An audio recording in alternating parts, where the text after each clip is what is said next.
Hi everyone, welcome back to my channel. আবারও চলে এসেছি নতুন একটা ব্লগ নিয়ে। আজকে সকালবেলায় উঠতে অনেকটাই লেট হয়ে গেছে, আর ঘুমটা ভেঙেছে শিব পুজোর সন্ন্যাসীদের শিব ঠাকুরের গান শুনে।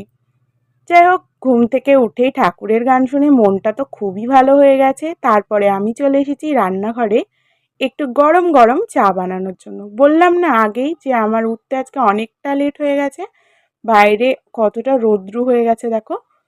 তারপর সবার জন্য বানানো গরম গরম চাটা ছেঁকে নিয়ে চলে গেলাম খেতে।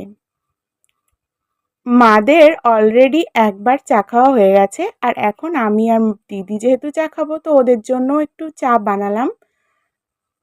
এখন সবার সাথে বসে বসে গল্প করতে করতেই সকালের চাটা শেষ করলাম।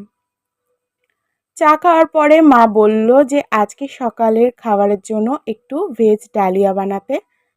তো আমি চলে গিয়েছিলাম সেই ডালিয়াটা বানাতে।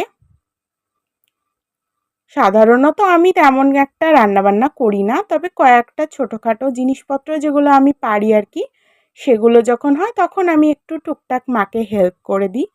তো আজকে ভেজ ডালিয়াটা দারুণ টেস্টি হয়েছিল, ওটা দিয়েই সকালের খাওয়া দাওয়া সেরেছিলাম।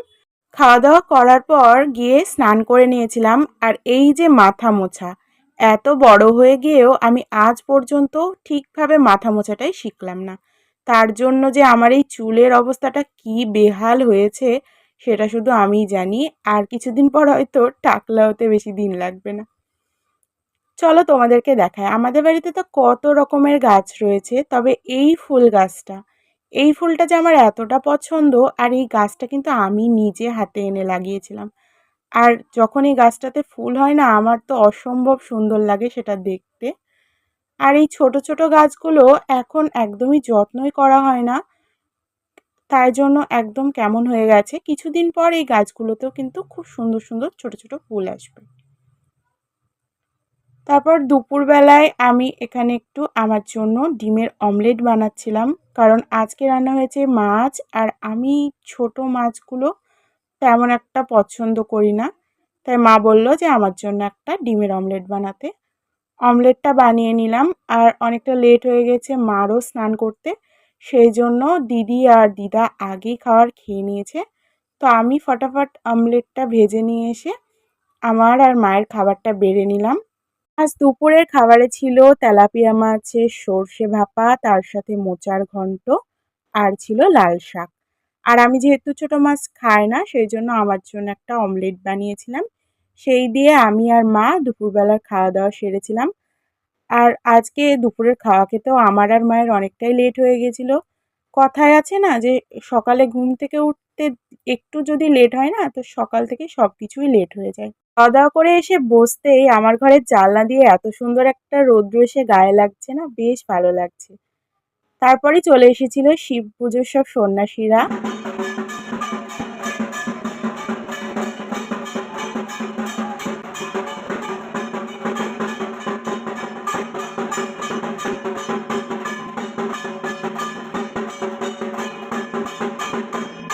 আগের মিনি ব্লগে তো তোমরা দেখেইছিলে যে ঠাকুর তৈরি শুরু হয়ে গেছে, আর আমাদের এখানে এবার কিন্তু 3টে মন্দিরে শিব পুজো হবে। তো পরপর একটা একটা করে আসছিল।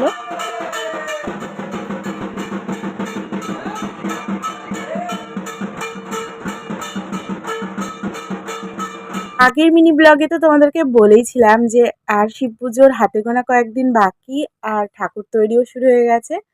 আর সত্যি বলতে 2 দিন বাকি শিব পুজোর। তারপরে সন্ধেবেলায় আমি একটু রেডি হয়ে নিয়েছিলাম প্রত্যেক দিনের মতন হাঁটতে যাওয়ার জন্য।